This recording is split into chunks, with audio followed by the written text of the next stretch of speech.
morning. Thanks to everyone for being a part of my second COVID-19 State of the City address. Let me first begin by expressing my heartfelt thanks to the city's 1,700 employees, including our employees in public utilities and sanitation, and especially to our first responders, the West Palm Beach Emergency Operations Team, West Palm Beach Police and Fire.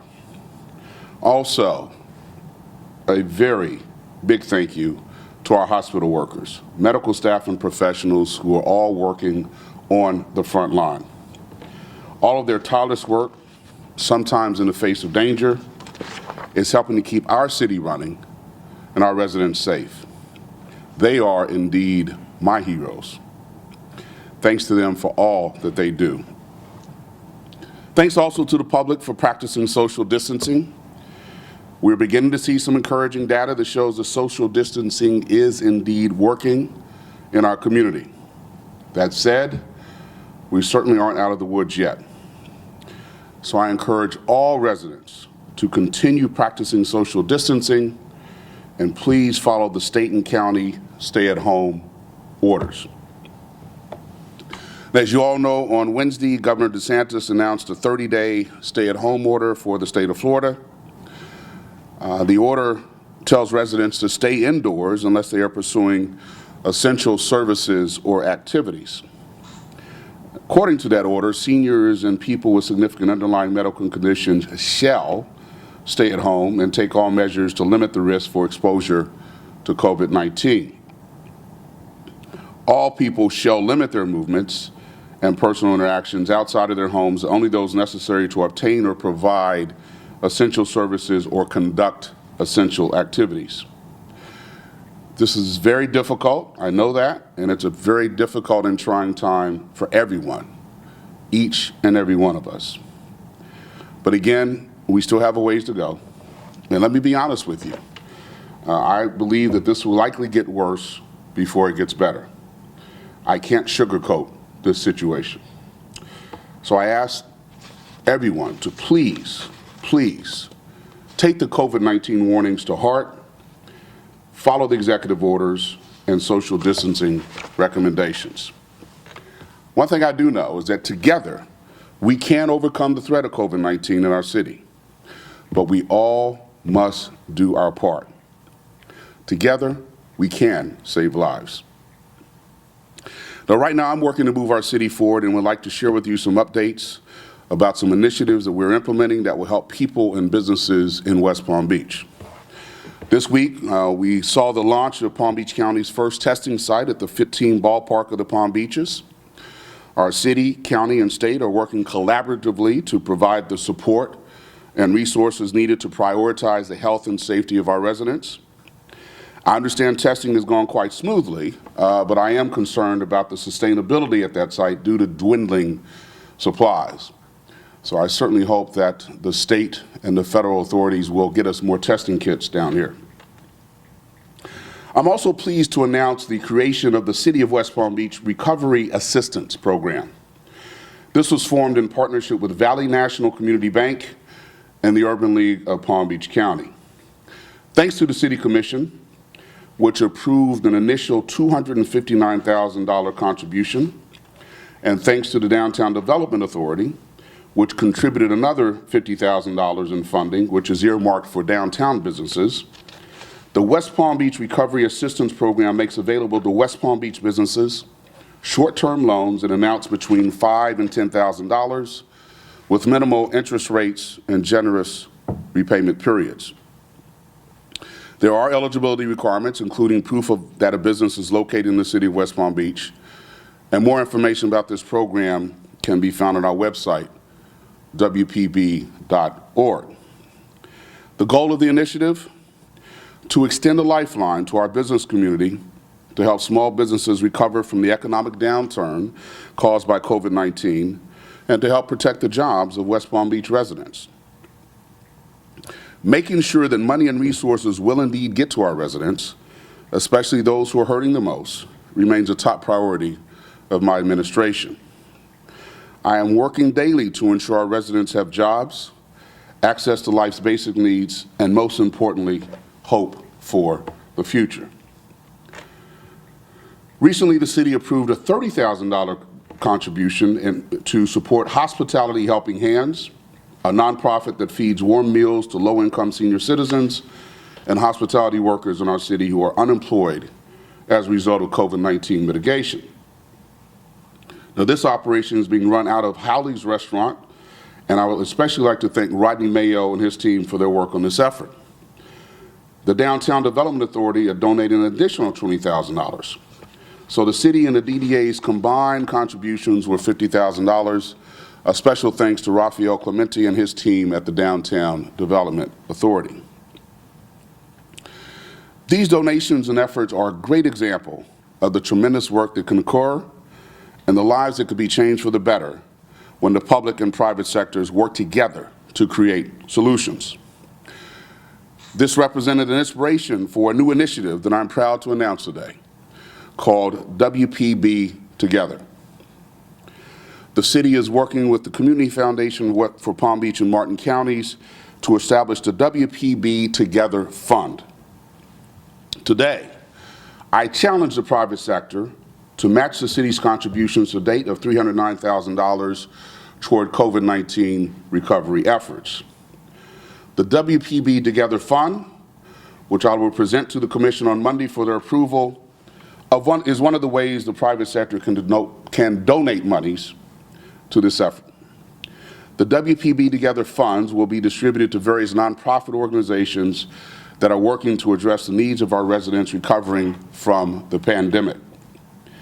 So private sector, I know you want to, I know you will, please step up. Contribute to the WPB Together Fund.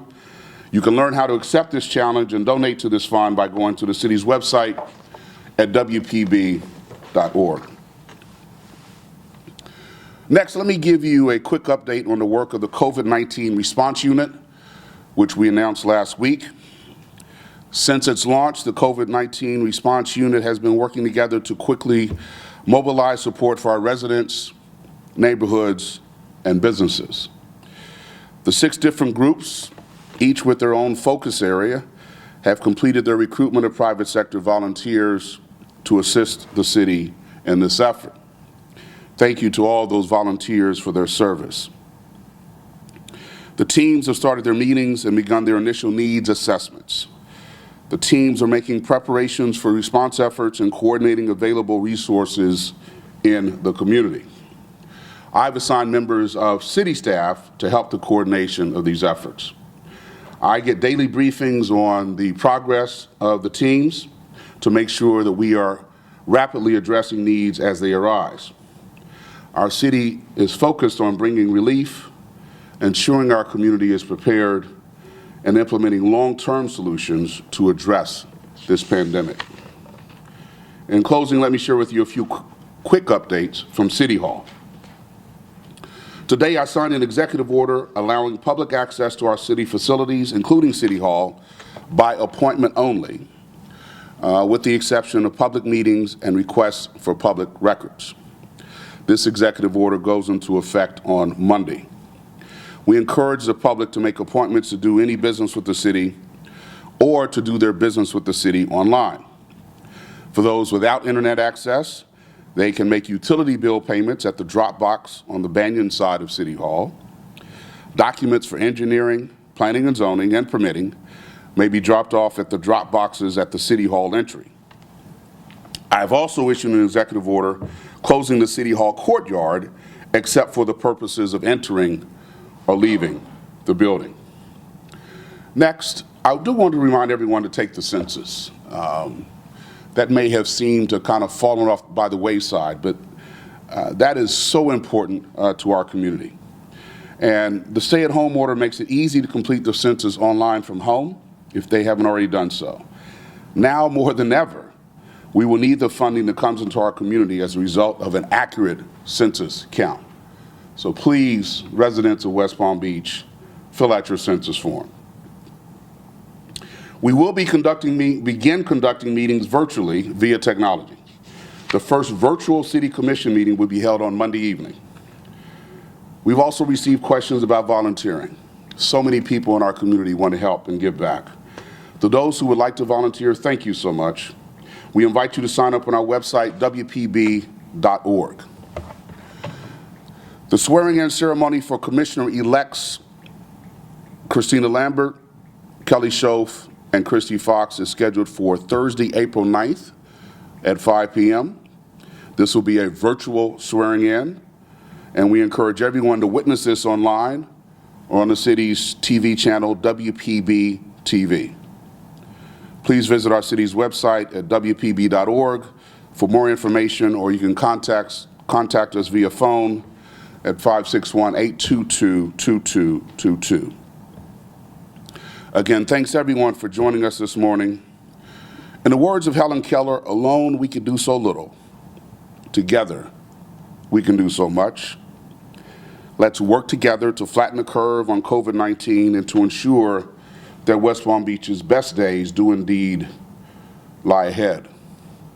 Now, I know right now it's difficult to imagine life without COVID-19, but I assure you that day will indeed come. Our community is resilient. You know, I think about the palm trees that dot our city's landscape.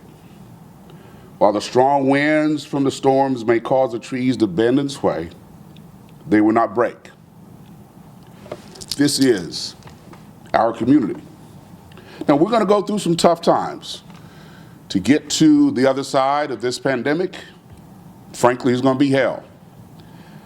But I know that our community will not be broken because we are West Palm Beach. With that, I'll now take any questions you may have. Mayor, with the governor's executive order now in place for stay at home, how will that be enforced here in the city? Will the police department be out enforcing that? How will that work? We will use, and I was actually in a conversation with the chief yesterday, they will continue to use good judgment and you know, try to keep people from being obviously violating. I'm happy to say, though, that with rare exception, I think that the residents of our city have been pretty much compliant. Most businesses are closed. Restaurants are open only for takeout and delivery. And so there really isn't a lot of reason for folks to be out and about. But the police will look for any blatant violations, but they're going to use good judgment. Again, I would much rather them catch bad people doing bad things in our city, but they are conscious of the order. And also, too, with the executive order, spoke to the state attorney yesterday, and there was some confusion about the closures of beaches and the golf courses with the executive order, not mentioning those specifically. And the state attorney was saying he's not sure if those apply to our local beaches and golf courses because there's no language in that executive order. So will those golf courses be allowed to open? We aren't allowing any golf courses, public or private, in our city to open. My understanding was, based upon earlier executive orders last week, was that all public and private golf courses were to be closed. I didn't see anything in this current executive order that backed away from that position. So my interpretation is that public and private golf courses, beaches, will continue to be closed. There were some other courses up in not this part of the state, but Central Florida, that said that this order preempts all orders previously. And since there was no language in this current order, that's where the confusion comes in. So are you saying now that all city golf courses on private as well cannot open in West Palm Beach? That's my interpretation of the executive order until somebody convinces me otherwise. Can you comment as well on churches and houses of worship? Will they be allowed to be open in the city here? Well, I did see that was expressly mentioned as an essential service.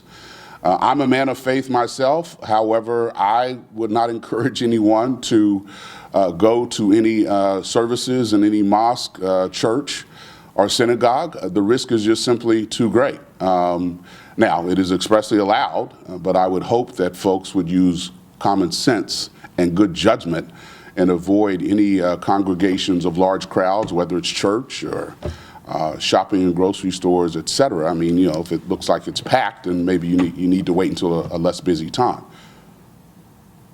Also, would you mind commenting on our homeless homeless population here in the city. What are the options available to them with all of these different closures and this also order from the governor? Well, listen, their situations are very dire, not having a roof over their head. And so we will continue, and West Palm Beach has had a very robust outreach program to the homeless, which we will continue. Obviously, to the extent that we can find housing for them, we will continue that as well. Now, with the pandemic and the social distancing requirements, we can't just throw a lot of people into a very small space, so we have to be sensitive, and we'll continue to discuss in-house how that's going to affect our particular outreach strategy. But we do want to do what we can as a city to provide them with shelter. Anything else? Thank you all again. Be safe and be calm. Thank you.